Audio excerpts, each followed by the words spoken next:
우리나라의 좋은 소식들만 전해드리는 한국호랑이TV. 구독과 알림 설정 진심으로 감사드립니다.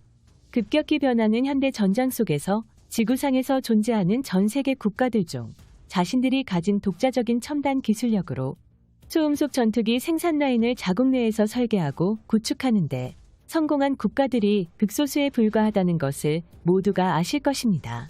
그 중에서도 KF-21 전투기의 초기 형태인 블로건과 전투 성능을 비교했을 때 KF-21 전투기보다 비교적 구형 기체로 알려진 4세대급 기체 라팔 전투기가 경쟁자로 꼽히는데요. 이처럼 엔진부터 항전 장비까지 직접 생산하는 데 성공한 프랑스를 포함해 미국산 F-35 전투기와 슈퍼호넷이 KF-21 전투기의 해외 수출 대상에서 가장 주요한 경쟁자로 언급되고 있습니다.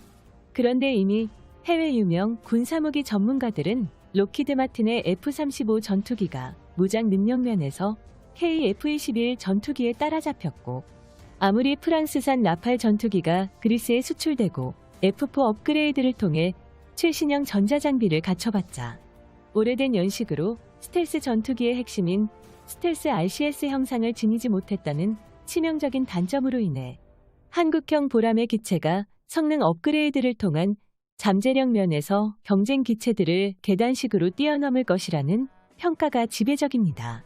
결정적으로 군사 전문가들의 의견은 KF-21과 F-35는 비슷한 성능을 넘어 일부 기능에 대해서 KF-21이 더 뛰어나다고 평가받고 있는데요. 그 부분은 바로 조종석의 항전 장비와 A사 레이더의 성능입니다. 이 분야에서 대한민국이 승리하는 이유는 정말로 간단합니다.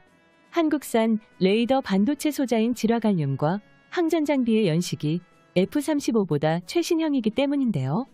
이 말은 즉슨 F-35가 새로운 항전 장비와 레이더로 모두 교체하여 성능을 업그레이드하지 않는 이상 KF-21 전투기보다 전자 장비 면에서는 확연히 성능이 떨어질 수밖에 없는 것입니다. 세계에서 800대 이상 판매된 미국산 F-35의 성능을 한국의 KF-21 전투기가 따라잡다니 정말로 격세지감이죠. 반면 다른 국가들의 상황을 알아보겠습니다. 일본산 F2 전투기는 해외 수출 경쟁자로서 언급할 가치도 없어졌으며, 유럽연합이 개발한 유로파이터는 사실상 프로젝트가 망해버렸고, 중국과 러시아산 전투기는 미국의 군사무기 제재로 인해 도입 시 외교적인 압력을 받으므로 대한민국이 제작하는 KF-21 보라매의 라이벌은 미국과 프랑스, 크게 두 국가로 좁혀집니다. 지금 와서 되돌아보면 이 사실은 정말로 놀라울 수밖에 없는데요. 단 20년 만에 전투기 해외 수출 시장에서 미국과 프랑스 같은 독자적인 전투기 플랫폼을 만드는 강대국 상대로 합리적인 수출 경쟁을 벌일 기체를 만들다니, 말 그대로 대한민국은 세계 3위 전투기 생산국으로 자리매김하는데 확실하게 성공한 것입니다. 그런데 정확히 20년 전까지만 하더라도 한국과 이탈리아는 외국산 전투기를 도입할 수밖에 없는 국가였습니다. 그러나 여기서 이탈리아와 한국 간의 차이점이 발생하죠. 바로 우리 대한민국은 자체적인 45세대 전투기를 개발하여 5세대급 스텔스기 개량을 계획으로 내세운 게 이탈리아와 한국 간의 결정적인 차이점입니다.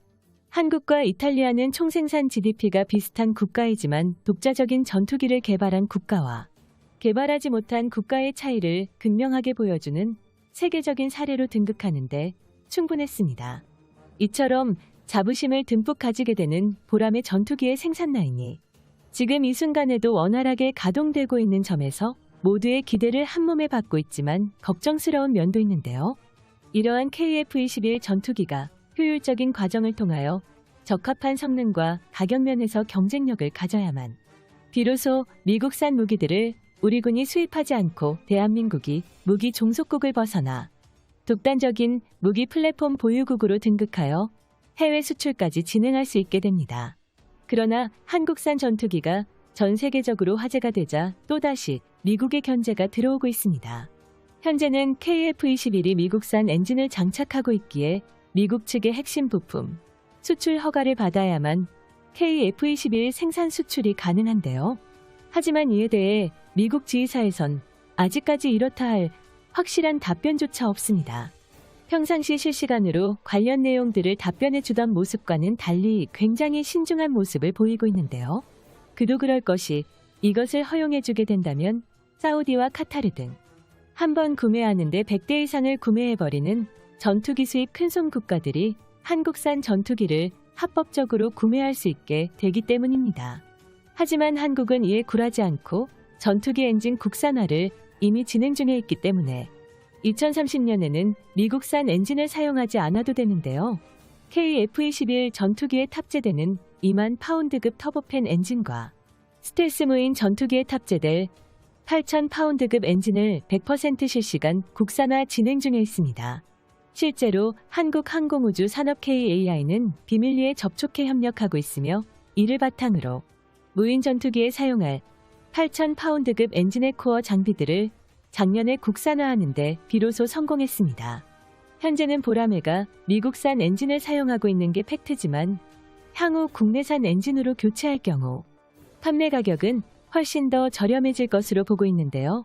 앞으로 추가적으로 한국이 KF-21 성능 테스트들만 온전히 잘 마친다면 K방산이 전투기 시장에서 라팔과 F-35를 상대로 우위를 점할 수 있게 됩니다. KF-21 블록1과 블록2 개발은 해외 수출 말고도 수많은 이점들을 우리나라가 가지게 하는데 충분했습니다. 과거 미국산 전투기를 도입할 때 록히드 마틴의 갑질로 인하여 해외 수출 시장에서 수많은 혹평들을 받았는데요. 즉 이탈리아와 한국, 네덜란드, 싱가포르 등 F-35를 도입하는 국가들이 미국이 한국에게 바가지를 씌우더라도 록히드 마틴에게 아무 소리 하지 못했다는 것입니다. 미국산 전투기를 운용하면 최초 도입비는 30%에 불과했지만 유지 보수 비용이 10%를 차지했습니다. 최첨단 전투기는 한번 구입하면 보통은 30년에서 40년을 실전 배치하는데 구입비보다 보수 비용이 더 많이 발생하게 되는 충격적인 상황이 연출되었는데요. 또한 미국은 기술 유출 방지를 명목으로 한국에서 자신들의 전투기를 뜯어보는 것을 방지하기 위해 봉인지를 붙여놓고 이를 훼손할 경우 한반도 내에서 수리를 거부하는 사태에 이르게 되었습니다. 여기에 더해 자신들이 성능 개량을 해주겠다는 목적으로 4천억 원에 달하는 비용을 한국에게 청구합니다. 또한 모든 성능 개량도 비공개로 진행되고 있는 만큼 한국은 대체 어떤 기능들이 추가되었는지 정확히 알 수 없었습니다. 울며 겨자 먹기로 미국이 제안하는 것들에 대해 전투기를 구매하기 위해서는 받아들일 수밖에 없었는데요. 당시 유럽산 전투기 아니면 미국에게 의존할 수밖에 없었던 상황이기에 우리 한국은 어쩔 수 없이 손해를 보아도 해당 상황들을 받아들일 수밖에 없었습니다. 하지만 우리나라는 자체적인 전투기 개발을 통해 이러한 문제들을 해결해 나갔고 2023년 넥스트 비엔을 앞두고 있죠. 가까운 미래 세계 지구촌에 자랑스러운 KF-21 보라매가 첫 번째로 수출되는 모습을 보고 싶군요. 시청자 여러분들에게 정말로 감사하단 말을 전하고 싶으며 영상을 시청해 주셔서 감사합니다. 구독과 알림 설정 고맙습니다.